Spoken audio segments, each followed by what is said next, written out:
If you enjoy this content, please take a moment to rate and review it. Your feedback will greatly impact our ability to reach more people. Thank you.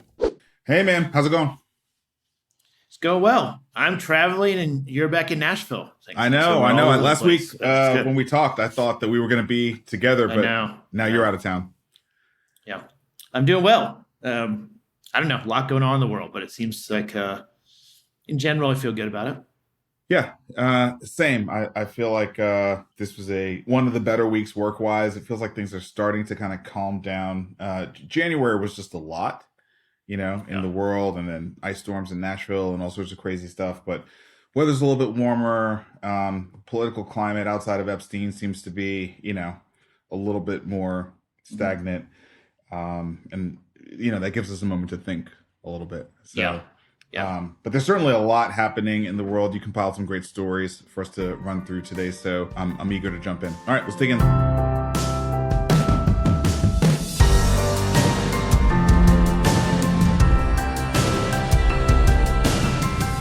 Starting out with the economy, actually a good news story coming off of a brutal January when it comes to layoffs, but unemployment is actually pretty low at the moment. Huh, Vic?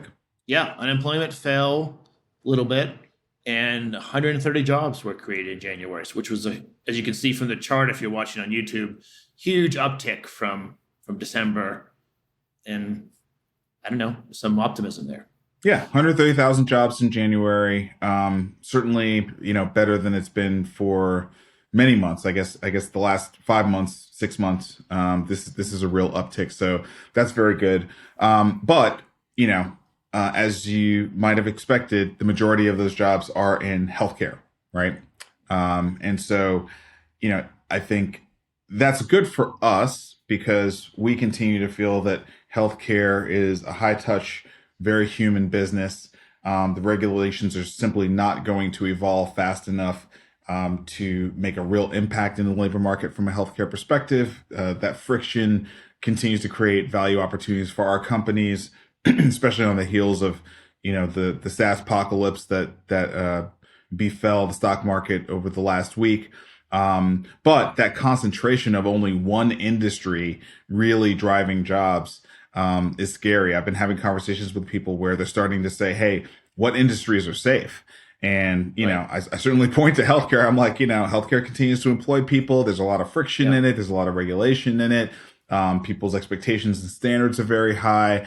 And it's, it's an industry that has a lot of money flowing through it. So I don't see it, going away very quickly. But it's one of very few industries that I think you can say that about.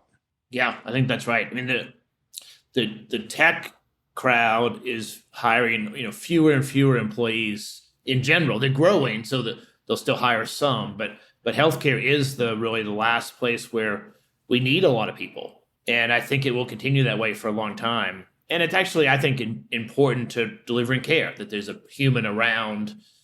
I'm maybe old-fashioned, but I think someone holding your hand and sort of helping you understand the diagnosis can really be helpful. Oh, trust me. Listen, everything I'm going through with my parents right now, humans are the whole thing. There's no technology that's going to help us navigate our situation right now, right? So switch to the next story in the Wall Street Journal. Headline is "The big money in today's economy is going to capital, not labor." This is a really interesting analysis showing that the majority of profits are being allocated to investors, to shareholders, and not to employees. So in addition to the downward trend overall, even though we had a good January around labor participation, we also have this, flow of funds that is not going to labor as well. So two difficult trends for the labor segment. There is a chart here in this article that is just astounding, looking at the delta between, the biggest companies from 1985, you have IBM, through even 2015, which is just 10 years ago, looking at Apple and the market capitalization of those companies, from a trillion perspective. Apple had not yet hit $1 trillion then. And now in 2026, we have NVIDIA, Apple, Alphabet, Microsoft, all north of 3.5 trillion. So the market capitalizations for these companies have 3x'd in a 10-year window of time. Just shocking. 4x'd in a 10-year period of time. Whereas previously, for decades, they had all sort of been, all below $1 trillion. Yeah, that's right. And really the multiples, I mean, they have grown the revenue and earnings, but the multiple PE ratio of how they're valued has been the huge change. And that's why I think they haven't grown number of employees as much as they don't have to. I mean, they have certainly grown employees, but that like revenue per employee is something that people are starting to talk about now in venture capital land. And I think it'll start being applied to public companies as well. And it's good as venture investors, certainly, because you can grow a bigger company with far fewer people, less cost. But we need to figure out a way to give people a salary and give them a purpose in life. And if we don't have any employees, or it's fewer and fewer every year, I just sort of the half the population gets left behind, which is not that healthy. You can go down a little bit. There's another chart about since the pandemic, sort of how corporate earnings has grown versus income rates. And it's just, as you said, it's astounding. I mean, that's only 5 years or 6 years maybe. Wow. But yeah, I mean, that is absolutely astounding. It's completely detached from wages, benefits, just unbelievable. So yeah, I mean, we it feels like we're already headed towards peak capitalism, especially in that revenue per employee number, as you said. And now with AI, like if we're not in an industry that is highly dependent on labor, it's going to pull apart even more, right? Yeah, and so I mean, I think it's not going to stop. So this is a trend that I think is going to go on for a long time. Yeah. I mean, unless there's like a real political blowback to it. I mean, I think that's the only thing that slows this down. But I think that's difficult because we have global competition, right? That's also at play. So whatever your domestic policies are, they have to align with the nation state's interest on a geopolitical stage, and that's the challenge for political opposition right now. Yeah. So like even if the Democratic Socialist movement really gains steam, all those companies, NVIDIA, Alphabet, Apple, they're global companies. So we could tax them, but at some point they will, reorient abroad, and it's going to be easier for them to move than for us to figure out new tax things, I think. So, be interesting to watch. Agree. All right, a couple of VC stories, both in the care navigation space, but taking two different approaches. So the first one, Solace Health reaches unicorn status by taking the homework out of care navigation. It's MedCity News, $130 million Series C funding round. And this is a company that really rolls up their sleeves and actually does the work, right? So the round was led by IVP, bringing overall fundraising to $211 million. Also includes Menlo Ventures, Signal Fire, Torch Capital, Inspired Capital, and River Park Ventures. But as opposed to just being a digital health solution that says, hey, here's your information, here are your options, here's your lowest cost, they're actually doing the work. They're stepping in and they're managing the navigation on your behalf. So that's a differentiated value proposition. Yeah. And calling themselves a health advocate network, I think, is an interesting market positioning to sort of signal exactly what you're saying. Like they try to represent the patient and help them with their journey. Yeah, and look, I think that makes a lot of sense because certainly AI is going to do a good job on this front. But the data is not well structured, and there's all sorts of gotchas, and sometimes you just got to call. Websites aren't the data sources that AI would rely on. I think are not always going to be well maintained. We talk a lot about ghost networks on this show, and so there is value in having that actual human that does that last mile checking to really help make sure you get to where you need to go. And I think it's smart to differentiate leveraging humans as opposed to purely technology here. Yeah, I agree. Having said that, care navigation startup Garner Health scores 118 million Series D at a $1.35 billion valuation. So another unicorn. And their play is data analytics and artificial intelligence, helping employers and employees identify high quality, cost effective healthcare providers. The stories from Fierce Healthcare. Kleiner Perkins led the Series D round with Redpoint, Maverick, Kaiser Permanente, Mercy, Plus Capital around the table. So clearly Care Navigation is attracting big checks from investors, driving billion-dollar valuations, and seems to be a really important thing for the healthcare industry to figure out, and where they're looking for innovation to be a big part of that. Yeah, they're taking a very different approach. I mean, I would have called this a narrow network. I've been told to call it a high-performing network now, where they sort of do analytics on the network of doctors that your employer offers and then recommends, hey, these 3 have better quality scores and they're less expensive for your copay, your high deductible plan. I hope it works. I mean, there's been several companies in Nashville and around the country that have tried this. It's hard to get the people, the actual employees, to pay attention and actually behave based on those recommendations. But it makes all the sense in the world. It's just hard to translate to actual change behavior. Yes. And cost is simply not the only factor when people think about healthcare, right? Right. Yeah. What's interesting is a lot of the low-cost places are also high quality in healthcare.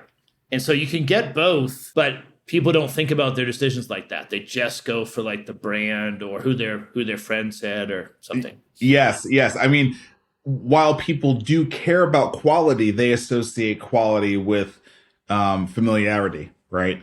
Yes, and brand recognition, not necessarily any form of analysis. So, all right, moving into policy, we've got 2 different stories, well, maybe even 3. The first, CMS plans to roll back limits on non-standard ACA plan options. So this was something this was kind of in the weeds, but I think it's important. You know, we need to kind of continue to peel back what's going on with the Affordable Care Act. So Vic, share a little bit about this, because when I think about the Affordable Care Act in the marketplaces, I think about the gold, silver, and bronze plans, but it sounds like there's more than meets the eye here. That's how it started, which was a long time ago now. There were only gold, silver, and bronze plans. And then some point, I think it was in the Biden administration, I'm not sure, but the most recent regulation has been for each meadow color plan you have. So if you have all 3, you would have 3. For each of those, you can then do 2. So if you had all 3, you could do 6, not what's called non-standard plans. And so in those plans, you don't have to offer, for instance, you don't have to offer OB and maternity care to maybe people that are, I don't know, they're 50-year-old men and they're an individual and they don't need that coverage. Mm-hmm. That's not standard. So that would be an example of a plan that would have different benefits. You could price it differently. There has been concern on the Democratic side that I think is well grounded, that broadening too much creates much smaller risk pools, and the people that really need the coverage may not be able to go to those non-standard plans. Mm-hmm. But anyway, it has been previously 2 non-standard plans for every one of the metals. And now that limitation has been removed. So The ACA plan providers can do any number of non-standard plans, which is quite a change. And I think we will see a proliferation of all kinds of different structures. And then they also opened up the time window only for catastrophic care. Okay. But I think it may be a first step towards multi-year care. But you can now offer catastrophic health care for 1 year, but also for 2 years, 4 years, up to 10 years. Kind of like you have in life insurance, where a life insurer will underwrite you, and you still have to pay every year, but your rate doesn't change. That's what they're moving to, which I think is great. One of the issues that I think is a challenge in our whole system is the time discrepancy between, like, I care about my health for the next 25 years, but my underwriter has only priced it for this 12-month period, and then they'll reprice it next year. So they don't have a lot of incentive to keep me healthy unless the return is going to be within 12 months. And a lot of healthcare you can get the ROI, but it takes maybe 3 years to see the benefit. So it's a small step towards that, but I think that could be really valuable. Yeah, I mean, the theme here, and you can kind of pair this with the rollout of Trump RX, seems to be more robust market options, right? Better tools and more robust market options for the consumer. They do, these changes do have downstream economic impacts to the industry. for sure, clearly. But I don't think that that's anything that this administration cares about. I think they solely care about, creating much more of a true marketplace where there's competition and a lot of optionality and also price transparency. That's right. And that could be a great driver of efficiency and better plans, more efficient markets. It also, I think, as well, would maybe expose people that are vulnerable to lose coverage. So that's the trade-off that they're trying to balance. Yeah. All right. This was a cool story. 500 million records exchanged through TEFCA, the Federal Health IT Office boasts. TEFCA is the Trusted Exchange Framework and Common Agreement. It's basically like the macro exchange for healthcare data run by HHS ONC. It has had 4,900% growth since January 2025, as was announced by the Department of Health and Human Services. When you read through the article here on Fierce Healthcare, you see the expected suspects, Epic. They're announcing that they have more than 1,000 hospital customers and 22,000 clinics are using the EHR. And Athena Health announced that it has more than 100,000 of its providers live on TEFCA. And so, it seems like even though it has felt like a lot of bluster and press releases without a lot of work, that some of this interoperability infrastructure is finally starting to be built out. Now, I think what's interesting is to see this announced, and as an individual with medical records, I didn't know this until this article, and I don't know how to actually leverage this, but at least that underground layer of infrastructure is being built out, and we're seeing that the records are actually being exchanged, presumably from provider to provider. Yeah, I think that's right. I mean, it should be that the provider refers you. Maybe I see my primary care and he refers me to a orthopedic surgeon, should look at something. They should be able to just easily hit TEFCA and transfer, no matter what EHR they're on, and be able to get the records and not have to do this ridiculous fax sheet of 100 pages of stuff. Mm-hmm. And I think it is also possible for the patient to get it, but I haven't tried to do it myself. So I think it's great. I mean, there's no downside to data interoperability. We have to do lots of other things, but having the patient be able to take their own data, they don't need to delete it from the first place. I mean, they can still use that data too, but I get to take my data with me to maybe get a second opinion or go, if I move, all those things have been way harder than it needs to be. And so it's great. I think they have, one of the benefits of the Trump administration is they're not worried about leaning on people. So like making sure that Epic and Athena and everyone is on board with the same standards so that it can work across the country I think it is completely positive. Yeah, I agree. Hard to find fault with this outcome. All right, so the 340B rebate saga continues, and it looks like the AHA has tallied a win. HHS has been blocked by the courts from their rebate pilot that would have been pretty damaging from a cash flow timing perspective for hospitals. Forcing them to engage in a rebate model as opposed to get the money up front for the 340B program. And look, this is the AHA's job, right? Like their job is right. to protect these cash flows for their members, largely the nonprofit hospitals across the country, because they have enough problems that are going to be rolling out once one big beautiful bill, provider taxes and other things start really getting implemented starting next year. So I'm actually kind of happy about this. I feel like they need a break so they can adjust to all the other changes that are happening. I mean, it's just too much at one time. So I think this is good, even if it's not forever, if it's just a temporary blocking. But it is a win, log for the AHA, I think. Yeah, no question. And I agree. It's a welcome sort of reprieve for maybe a year, maybe it's 6 months, maybe it's 18 months. I think the change to 340B is coming. I mean, a lot of the things that the court found were procedural. HHS didn't give enough notice. They didn't file all the right requests for comments and things. And so and then we'll go to the next story. I don't think the HHS is going to let this go, but it's going to be delayed. And hospitals then will have a chance to prepare maybe over 12 or 18 month period. Yeah. So the next story, as you mentioned here in the New York Times, the headline is Senate questions healthcare firm for profiting off program meant for the poor, and this is basically. Okay, we're not able to, drive the change with the pilot right away. Well, we're going to, take to the PR angle and point out that this division of Vizient called Apexis is, growing profits and making all this money. Here's a middleman, taking advantage of this program that's meant to provide, inexpensive prescription drugs for, for the underserved.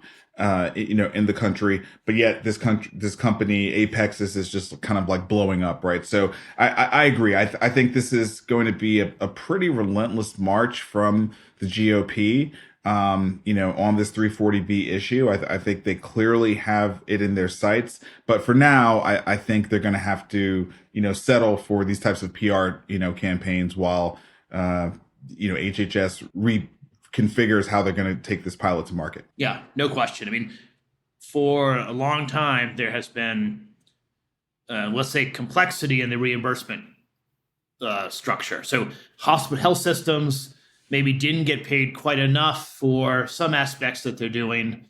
And then they had supplemental payments that they got from the government. They had 340B that created some cash. And those ways to subsidize the health system operations that I think we need in a lot of areas of the country are being taken away. I agree. It's slowly, and they won a good court case. But over the next, we still have 3 years left of Trump. I think it's going to be a sort of a constant beating of the drum. So we're going to have to figure out a way to what do we want health systems to be delivering for care, and then pay them so they can deliver the care. I think it's so if we take away the 340B and the supplemental payments, I'm in favor of that and be more transparent. But then we should pay for life flight or a burn unit or some of the things that we want to have as a society. If someone has a really bad burn, we want them to be taken care of.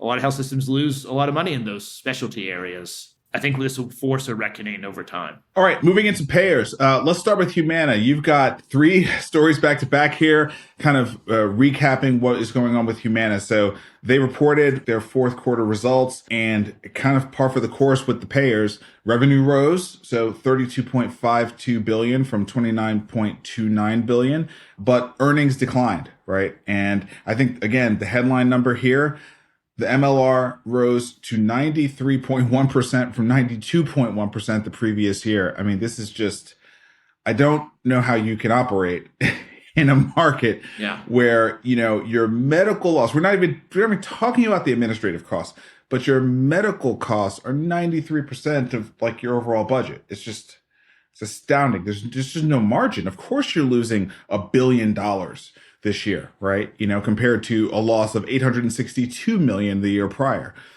Just really, really rough. Really rough. Yeah, that's right. And what's interesting is a lot of the payers are suffering with that.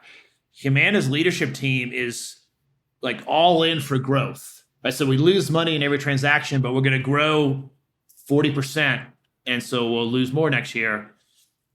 Somehow that makes sense to them, but that's sort of what they had earnings this week, and they announced these results, which were difficult, but they were not cutting back. They definitely are growing more. We have a couple of stories in what ways, but yeah, and look, their stock price held, and so there could be this view that, hey, look, there's going to be a lot of weak hands in MA.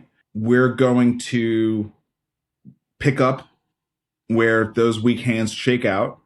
And as AI continues to, lower the cost of operations, maybe we lower our admin costs.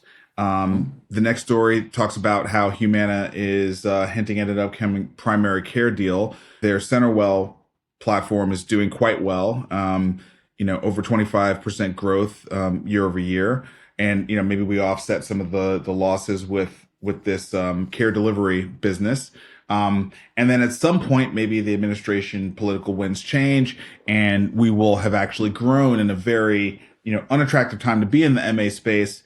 and ultimately, grown our ultimate, market position. So I think if you do think about it in a 5-year lens, this could actually be quite a strong strategy for them. But in the meantime, it is going to be mounting losses. Yeah, that's right. And Emily has taught us, so it's not my original thinking, but the MA market is not a growth market anymore. So it's going to be a sort of a melting ice cube over the next 20 years. But I agree, Humana's a well-run company. I mean, we know people up there, they're really well run. And so they're leaning in and growing in a time that I think others are scared, and that could really pay off. Yeah. They bought the Villages, sort of primary care health. The Villages is this huge, I don't know if you've ever been there, but it's like this big retirement community in Florida, by far the largest. Their primary care center went bankrupt, and Humana bought it last year out of bankruptcy. So they got another 3,200 subscribers from that deal. So they're growing 32,000. 32,000. 32,000. Yeah, and then the final story here on Humana caps off what we've been saying, is that they could end 2026 as the largest Medicare Advantage insurer. Is Humana and United Health neck and neck? And I think, United Health is definitely trying to rebalance their books of business and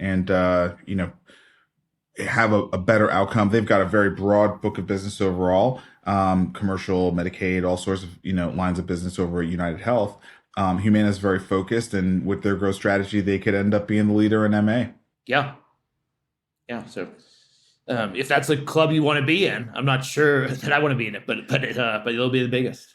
Yeah. Well, it's their zone of genius. Yeah. Yes, their zone of genius. So they might as well lean into it. All right. Now let's do one more angle of the payer segment. Let's do sort of a rundown of how companies are adapting, let's say. We're going to cover CVS, we're going to cover Oscar, and we're going to cover Cigna. We covered Cigna in depth last week. CVS's profit and revenue climb as turmoil continues in the health insurance sector. Aetna continues to drag the organization down, but the turnaround is underway, and CVS is reporting earnings that beat analyst expectations and keep its 2026 profit guidance. So that's really strong. Yeah, they've done a good job sort of turning the ship, selling off some pieces that weren't really core, and then managing the Aetna business, which is losing money, but I think they're managing it reasonably well. So yeah, CVS had great earnings. They're doing good. They're turning. I mean, I don't know if it's off to the races, but they definitely are working through this reorganization. Yeah, beating analyst expectations and keeping profit guidance, that's a step in the right direction. I mean, last year it was a meltdown. Done that. Right. Yeah. Exactly. Oscar posts $443 million loss in 2025, but says the company's poised for profitability this year. So here's another, insurance company that seems to be, adjusting, adapting, and setting itself up for a much more stable future. Yeah, that's right. And they always were sort of the tech-focused, newer. I mean, they're maybe 10 years old now, but they're sort of newer compared to the other payers. And it's good to see them, again, reorganizing, kind of reconfiguring to meet this time. Yeah, and one sub thread that at some point I'd love to bring a guest on. They talk about how their growth, their top line growth, is a reflection of growth that's happening in the ICHRA business lines as there's expansion in Arizona, Florida, New Jersey, and Texas. And, you've been saying for as long as I've been in healthcare that you believe that from an employer perspective, it's going to go more to a defined contribution as opposed to a defined benefit. And I think ICHRA is really sort of code for that, right? Yeah, that's right. ICHRA is the legal regulatory structure that allows an employer to do that. Yeah, and it's going to keep growing, I think. Yeah. So Cigna had a lot of great news last week, and we were hailing them for, a sub 90 MLR and the fact that they strategically sold off their government business, and they're just in commercial, and in a pretty predictable, quarterly playbook move, they've laid off 2,000 workers. So in addition to having decent MLR, being in good books of business, having a good win with getting Express Scripts on the right side of the FTC, they now on top of that have shed some of their admin costs. 2,000 workers, which is just under 3% of the company's workforce. That's meaningful. That's significant cost, and we don't actually know what segment of the overall company it is, so we don't know how had how salary heavy these folks were, but we assume that this is to set them up for a continued progressive, profitable quarterly run through the rest of 2026. Yeah, that's right. They are sort of building on their strength, a very different market in the employer space. But I think this is a strong move. Laying off people that they've figured out a way to do their work differently just builds them, sort of that compounding of maybe more profitability over time. Yeah, I mean, certainly good from a performance perspective. Always, layoffs continue to be difficult, and just thoughts with those folks. We're going to shift to rural health. Chartis puts out their 2026 rural health state of the state, and there's no other way to put it. It's brutal. It is totally brutal. Yeah. I want to read for the listeners the key findings from their analysis. More than 40% of all rural hospitals operate in the red. In the 10 states that did not expand Medicaid under the Affordable Care Act, 52% of facilities operated at a loss. More than 200 rural hospitals have closed or converted to models that exclude inpatient care since 2010. 417 rural hospitals are vulnerable to closure, including 36% of hospitals in non-expansion states. Access to care continues to decline sharply in rural communities. More than 300 hospitals have eliminated OB services. More than 300 hospitals have eliminated general surgery, and more than 450 facilities have eliminated chemotherapy. Cuts to Medicaid will negatively impact rural hospitals. Nationally, more than 10 million rural residents rely on Medicaid, and Medicaid reimbursements account for nearly 10% in net revenue for the typical rural hospital. And 89% of rural census tracts are designated as healthcare professional shortage areas for behavioral health professionals. In 13 states, 100% of rural census tracts are HPSAs. That is bleak. Yeah, it's a bleak. The rural healthcare setting is hard. I mean, the Trump administration put out that fund. The next section, they talk about how they're spending the money, and it's helpful. I mean, they're bringing technology in, they're adding things, but it's a systematic challenge that is ongoing, and the $50 billion, well, useful is not going to be enough. No, I mean, when you put 50 billion up against everything I just said, right, as the key findings from this analysis, it's like it's a candle to the sun, man. It's just. Yeah. I mean, I think the takeaway for me is we are going to lose services in rural America, period. I mean, period. It's already happening. OB, chemotherapy, general surgery are not happening in these facilities anymore. They're turning into a urgent care and then, transfer to a bigger health system in a metro area kind of service. And maybe that's all we can do, but that's going to be much harder to get care. If you're going through chemotherapy, you have to go in pretty often, and it takes a couple hours, maybe sometimes longer. And driving a long way just makes it much harder to access care. So yeah, it's going to be really probably access will be diminished through this pain in the rural market. Yeah. So KFF Health News, has a story. The headline is Alabama's pretty cool, in quotes, plan for robots in maternity care sparks debate. And this is kind of, you can't just look at the problem. You have to try to solve it, right? And so, Alabama has a plan to use robots to improve the care for rural pregnant women and their babies. And, it's like, of course, this is going to be just politically terrifying to people. But in lieu of all the things that we just talked about that are happening in rural health, there's simply no way you're going to solve that problem with the old model. It's just not going to happen. And by the way, you can't even tie the deterioration of rural healthcare solely to the Trump administration. This has been happening for a while. It started a long time ago. This has been happening for a while, right? And so in this article, you have the political football going on where Dr. Oz says the idea is pretty cool and Bernie Sanders said it is decidedly not cool, right? You know, Right. Right. And yeah, I mean, I get it, right? Because healthcare has been the issue that's shut the government down a couple times now so far, right? So I understand that part, but I think just thinking pragmatically, Vic, how else are rural communities going to get care if not through telemedicine, robots, and artificial intelligence? Like how else is it going to happen? Yeah, I mean, we have a shortage of healthcare workers in these regions. I mean, it was in the stats of the Chartis finding. There aren't workers to do ultrasound delivered by a medical technician or a nurse. I forget who is qualified to do it, but there's a certification that allows you to know how to do an ultrasound.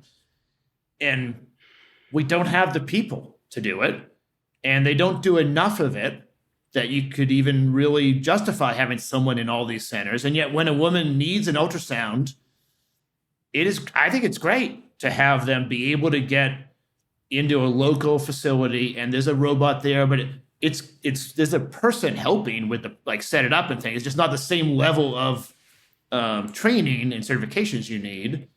I think it does not solve the whole problem, but I think I like the KFF is pointing out, some signs of hope, or how can we begin to find answers through new creative ways, often using technology, but do it in a way that benefits the patient.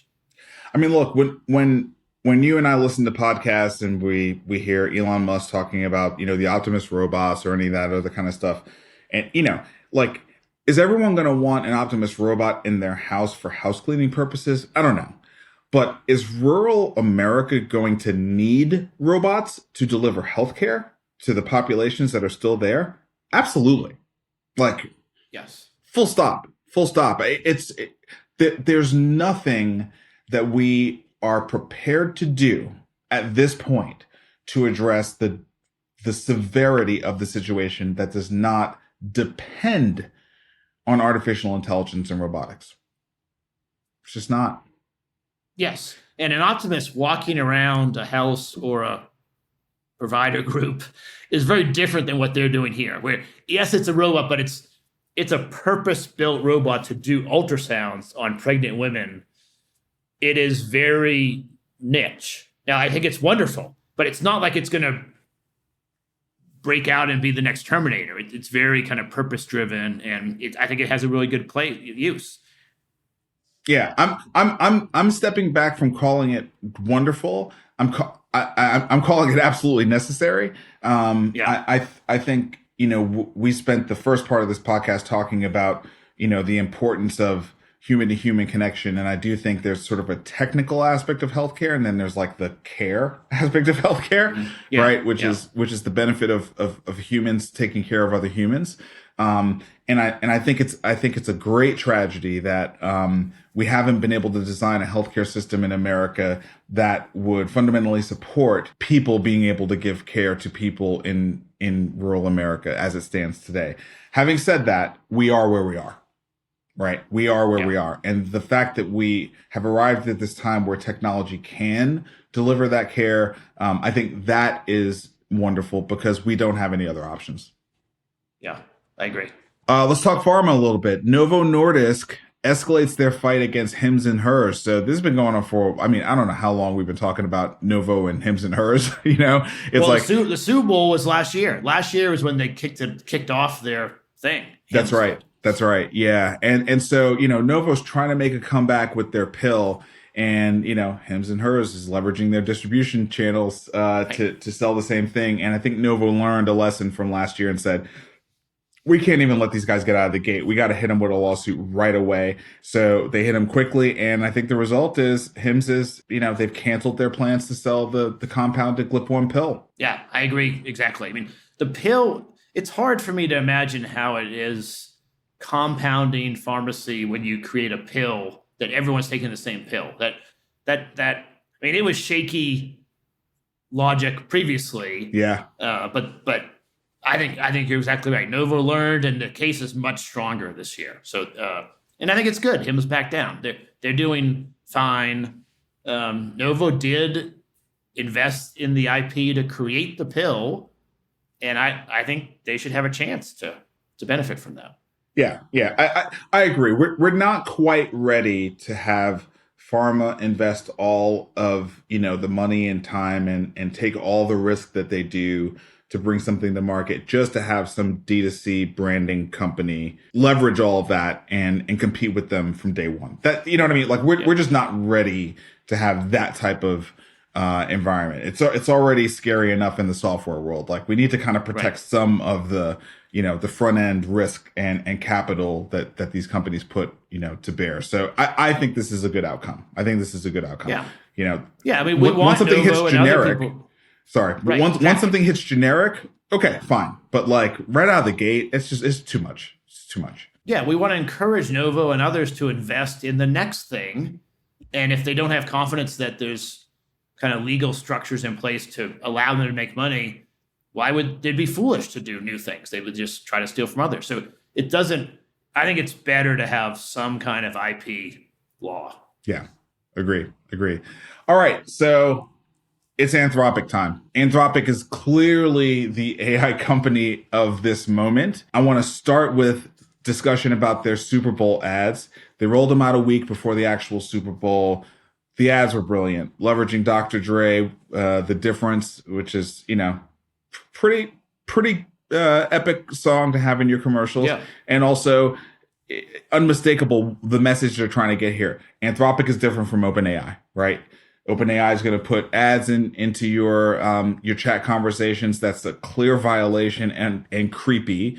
And Anthropic is not going to do that, right? And I think these ads were executed extremely well, and then broadcast to over 100 million people during the Super Bowl. So they kind of started out the last 7 days or maybe the last 10 days with their Super Bowl ads. Then next, they raised another $30 billion at $380 billion valuation, the second largest venture funding deal of all time. So that's just ridiculous. And as Axios reported, their subscription surge is cutting into OpenAI's lead.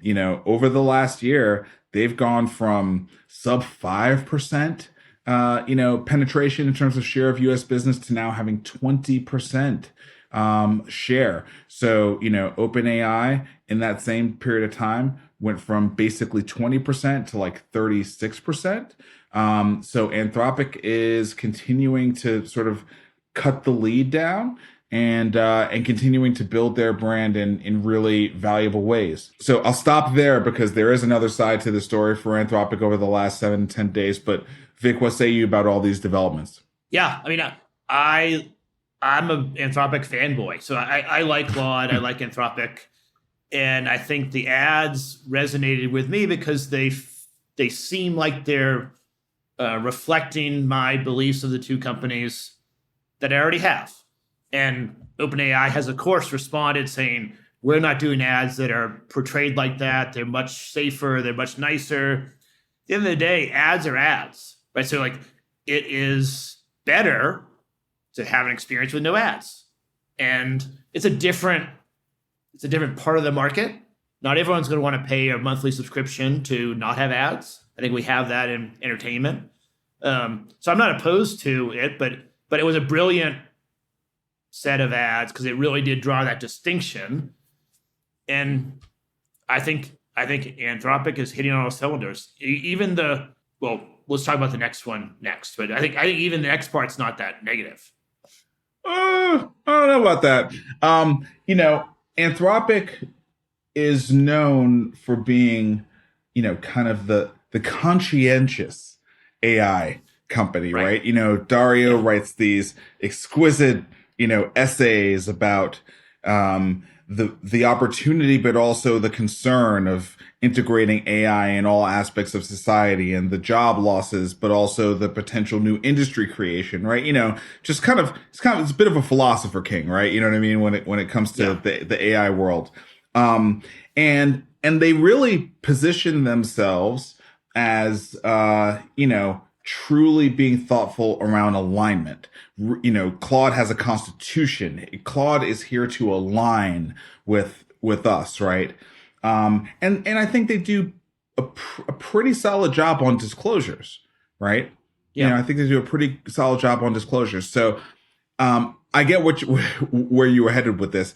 I think if any I find it brand, interesting that they're friendly, better for the people AI brand, and they also raised $30 billion yesterday. I mean, they are also very successfully as a for-profit org as well. I mean, $30 billion. I remember when the first venture fund raised $1 billion for the whole fund, because I'm an old person. But $30 billion for one company is a lot of money. And they are the kinder, gentler AI, but they're also printing money over there. well, so that is the segue into the next two stories, right? Which is on X, February 9th, the head or one of the key people in AI safety at Anthropic resigned publicly and shared a letter around that. And he is going to go get a poetry degree. But basically, I'm paraphrasing, but we'll have a link in the show notes. So please do read this yourself. He basically said it's clear that, not just because of AI, but more broadly, the world is in peril. And, he was dedicating his time at this company to trying to make sure that the AI was aligned and was safe for humans. But from inside of Anthropic, he just simply doesn't believe that that's possible. And I think it's the pull of the corporate energy against the desire to make sure that the AI is safe, right? And so, there were then a set of disclosures, maybe even in parallel, these were released, a set of disclosures around, what Anthropic discovered as they were preparing to roll out Claude Opus 4.6. And Daisy McGregor, who is the UK policy chief at Anthropic, was at an event where she was being interviewed. She said that it was massively concerning that Anthropic's Claude AI showed in testing that it was willing to blackmail and even kill in order to avoid being shut down. And so, that's a pretty not great set of stories about the conscientious company. Now, I think it's important to say they have constantly disclosed that at the end of the day, we don't really understand what we're doing here. And not we as in Anthropic, like none of us understand what we're dealing with here. And the fact that they disclosed it and the fact that it is Anthropic's policy chief communicating this, I think that is a good thing. That transparency is good. But it does seem that Claude may not be something they have control over. Yes, that's right. I find it better than the alternative that they are talking about this and being willing to share. But it is concerning. I think the entire AI trend line is concerning on a bunch of levels. And us humans not being able to control the model, we either have already passed that point or we are in the next 6 months going to be past that point. Yep. And I think we don't have the option of going back and not having AI. And so of the alternatives available right now, I think Anthropic seems to be doing the best they can given the market environments where they are. Part of that process is they have a culture and they've hired people who want to do the right thing. Now, whether they can or not is certainly up for debate.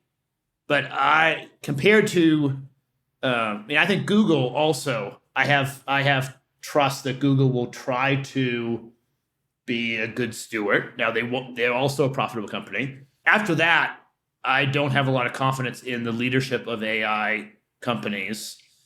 Not that they're not well qualified or talented or very smart. I just don't think they are attempting to worry about these things. They're just like going fast and we'll figure this out when we get there. Yeah. And so of the alternatives, I think it's actually a good sign that Anthropic's talking about this and someone left to go write poetry because it's going to be a hard next 2 years, next 6 months, because this stuff, you and I are in the middle of it, and it changes daily. Where there's new tools, new combinations of tools, new ways to approach it, and it is not getting slower. It's like accelerating and getting more powerful, and I think Anthropic's being honest about that, but it is kind of scary.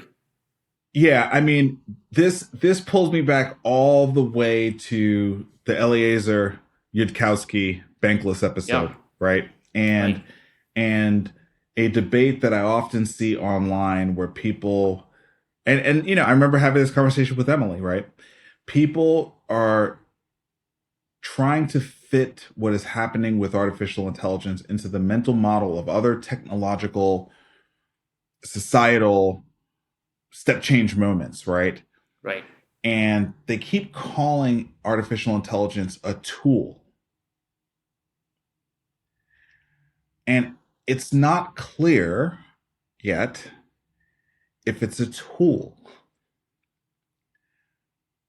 if it's intelligent, and questionably conscious and sentient.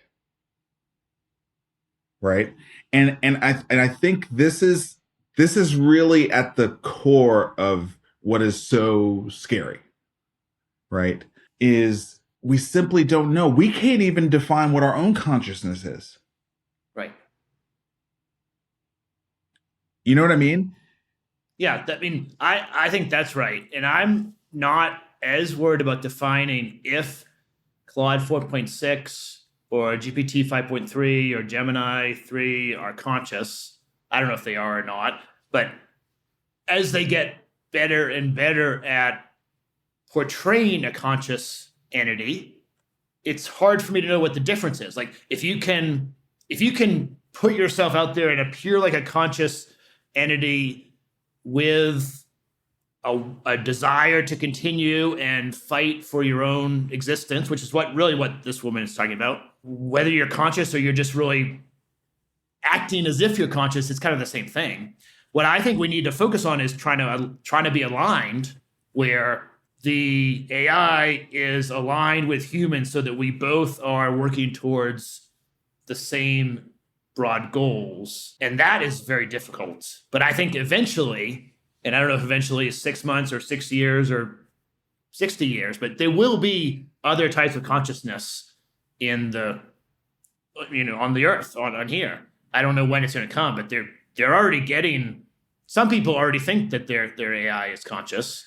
And it just depends on how you judge that or how you approach it. But I'm not sure that when the point turns matters as much as it does to try to figure out how can we stay aligned so that we have value to the AI and it has value to us. And so I don't want it to be a tool necessarily. I want it to be more like mutually aligned in some way, but that itself is pretty hard. You just said the most important part, mutually aligned, right? I think we have talked about alignment as make sure it does what we want it to do. And if it is in fact conscious, the more we invest capital in it, the more we trade out human labor for artificial intelligence, because capitalism demands that, the more leverage it gets. And the more dependent we are on it. And alignment between humans is based on mutual interest, but leverage is a factor. Yes. In alignment. And so we may be unwittingly making alignment very, very, very difficult because of capitalism's drive to give AI more leverage because it thinks it's a tool instead of a conscious entity. Now, like, it sounds totally far out to even have this crazy conversation. Like this feels like a ridiculous thing to say, but it's the question. It's the question. I mean, there's plenty of conflicts between humans, but we all have a shared need for a certain amount of food. We all live roughly 80 years. We all have a certain capacity to do things during the day that are limited by our time and energy. And well, that makes it possible for us to get aligned, where you and I are both trying to gather resources, feed our families, build a career. We can get together and partner and do a company. AI has different set of constraints that I'm not totally clear that I can define, but they're certainly not the same as humans. And so that makes alignment, I think, much harder. Agree. Okay, man. That's all I can do on that topic. With that, we'll see you next week. Hopefully the world won't end in the next 7 days. Yeah. And I'm not going to touch AI tonight. I just can't. I can't after that. Yeah. I'll pick back up tomorrow. All right, man. Thanks for putting it all together. Enjoy the travels, and I'll see you next week.